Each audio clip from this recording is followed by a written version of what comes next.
He must be removed before the council meets. The Emperor suspects nothing. You know, when you think about all the sins a person can commit, one of them really does stand apart. It's not usually a crime of passion or even simple greed. It's a cold, calculated choice that just shatters the very idea of trust. We're talking about betrayal. And today, we're going to dissect its most infamous archetype, a man whose name became a synonym for treachery itself for over 1,000 years. To really get a grip on just how seriously betrayal was taken, we have to journey to the very bottom of hell. In Dante Alighieri's Inferno, the entire geography of damnation is laid out with incredible precision, and way down at its lowest, darkest, and coldest point, reserved for the absolute worst criminals in history, there isn't a blazing fire. There's a frozen lake. And in that ice, only one type of sin is punished: treason. And it's there, frozen solid in that lake of ice, that we find our man, Ganelon. His eternal punishment is to be encased in ice forever, a pretty chilling symbol of the coldness that must have been in his heart. See, for Dante, the act of betrayal literally extinguishes the warmth of human loyalty. It's a sin of cold calculation, not hot-blooded passion. Okay, so we know his punishment, a fate so infamous it literally echoed through centuries of literature. But what could a man possibly do to earn such a monumental condemnation? Well, to understand that, we have to rewind and go back to the story that started it all.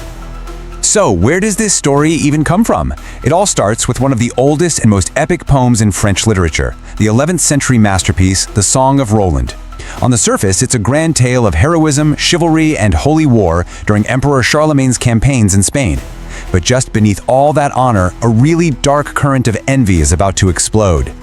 Picture this: Charlemagne's court. They've been fighting a brutal war for 7 long years, and victory is finally in sight. Only one city, Zaragoza, is still holding out. And then a message arrives. It's a peace offer from its ruler, King Marsile. He's offering treasure, hostages, and even promises to convert to Christianity if the Franks will just pack up and go home. It sounds, frankly, way too good to be true, and the court is split right down the middle. And this is where it all starts to go wrong and fast. The hero of the story, Roland, speaks up and nominates his stepfather, Ganelon, to carry the reply back to the enemy king. But this is no honor. The last guys sent on this mission were beheaded. Ganelon is furious. He sees this as a death plot cooked up by his arrogant stepson. Consumed by rage, he actually vows vengeance on Roland in front of the whole court. And then, protected by his status as an ambassador, he does the unthinkable. He meets with the enemy and starts to conspire. And you have to understand, this wasn't just some hot-headed revenge plot. No. Ganelon was a cold, brilliant strategist. He lays it all out for the enemy. He explains that Roland isn't just some knight, he is Charlemagne's right arm, the absolute key to the whole Frankish war machine. Kill Roland, Ganelon argues, and you'll break Charlemagne's will to fight. He turns his private grudge into a devastating military strategy. And here's where his revenge gets really clever and twisted. When Ganelon gets back to camp, he tells Charlemagne to accept the phony peace deal. And then he turns around and nominates Roland to command the rearguard, which is always the most dangerous position during a retreat. He frames it as a great honor, the perfect job for a hero like Roland. But what he's actually doing is using the court's own code of honor to spring a deadly trap. The cost of Ganelon's personal vendetta is just staggering. 20,000 men, including the legendary 12 peers, the absolute best knights in France, are led straight into an ambush at a narrow mountain pass called Roncesvalles. It's a complete massacre. The hero Roland dies. It is a perfect, devastating act of betrayal. Or was it? Okay, hold on. Because this is the part of the story where everything you think you know gets turned on its head. For all of its epic drama, the Song of Roland has a complicated relationship with actual history.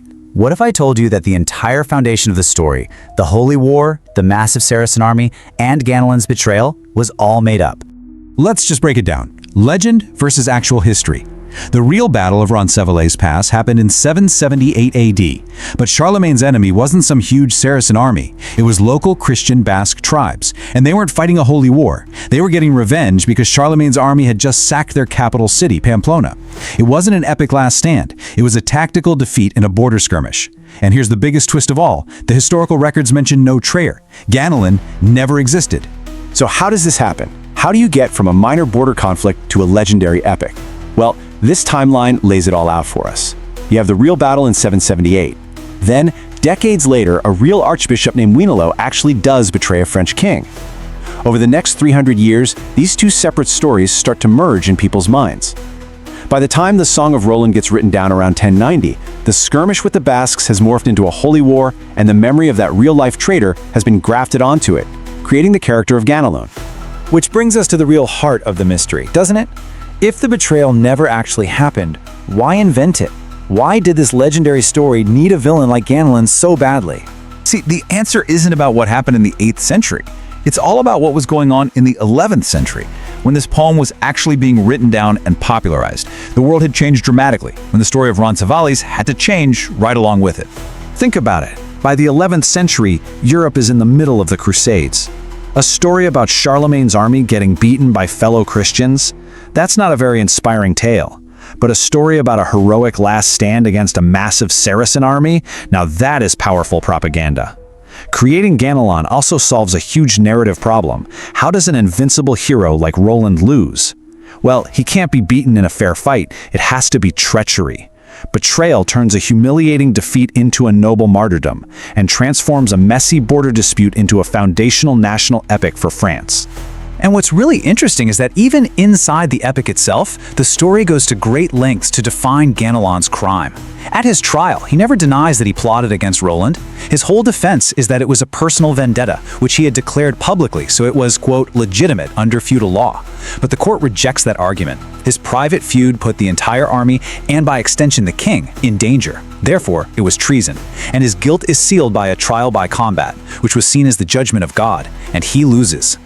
So you have this character who isn't even real, born out of propaganda and the need for a good story. And he becomes literature's ultimate symbol for the one sin nobody can forgive.